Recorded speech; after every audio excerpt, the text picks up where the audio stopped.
In this video, we're following the timeline chosen by you. This is a unique interactive series where you decide the story, your votes decide the plot, and the ultimate survival. Before we continue, only a small percentage of us are actually subscribed. If you enjoy being in control, hit that subscribe button now so you don't miss any chapter or series. It's free, and it ensures you're part of the story. Enjoy the video. The screeching of the power saw cutting through my front door made the choice for me. I didn't care about the height anymore. I didn't care about the man in the hoodie. I only cared about getting out of that room. Stay back! I yelled at the man, though he wasn't even looking at me anymore. He was staring at the front door with a look of pure, paralyzing terror. I took a breath of the cold, wet air and leaped. For a split second, I was weightless. The world was just wind and the smell of rain. Then, my chest slammed into the cold, rusted iron of a neighboring building's fire escape. The air left my lungs in a violent gasp. My fingers clawed at the metal grating, slipping on the wet rust, before finally locking around a vertical bar. I hung there, 4 stories above the concrete, my legs swinging over the abyss. I scrambled up, dragging my body onto the metal platform. I didn't stop. I stood up, my knees shaking, and looked back at my dining room window. The man in the hoodie was standing on the ledge I had just left.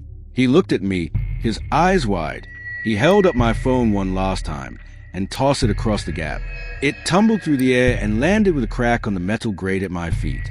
"The password is the date you moved in," he shouted over the storm. "Look at the hidden files. Tell the truth." Before I could say anything, the front door of my apartment finally gave way.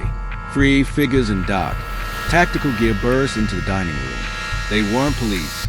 They wore no badges, no insignias, just black masks and silence rifles. The man in the hoodie didn't jump. He raised his hands and backed away from the window, retreating into the shadows of my apartment as the figures closed in on him. I grabbed my phone and sprinted down the fire escape. Each metal step rang out like a bell in the quiet alley. I didn't stop until my feet hit the solid pavement of the street. I ran 2 blocks, my lungs burning, until I saw a crowded 24-hour diner. I burst through the doors, soaking wet and gasping for air, as the startled patrons looked up from their coffee. "Call the police!" I screamed. "Please, someone call the police." An hour later, I was wrapped in a shock blanket in the back of a squad car. The red and blue lights blurred in the rain. I watched as the police searched my building, but they came out empty-handed. My apartment was empty. The wardrobe was back in its original place. The hidden door was gone, replaced by a solid wall of fresh plaster that looked like it had been there for 20 years. The officers looked at me like I was losing my mind. "There's no hidden room, kid," one of them said, not unkindly, "and the front door was never cut.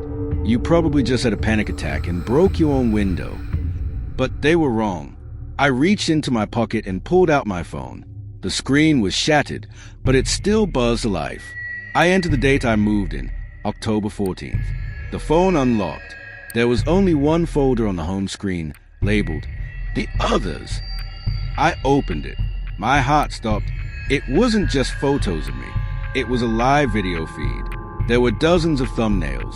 Each one showed a different apartment in my building, and in every single one, a wardrobe was being moved, revealing a hidden door. If you are enjoying this timeline and the power to decide what's next, please drop a like and cast your vote in the comments. This story only moves forward because of you. What is the next move? Option A. Take the phone to a major news station and expose the entire building. Option B. Use the GPS on the phone to find where the man in the hoodie was taken. Option C. Go back to the apartment alone and find the entrance to the other rooms. The choice with the most votes decides the next episode of this timeline.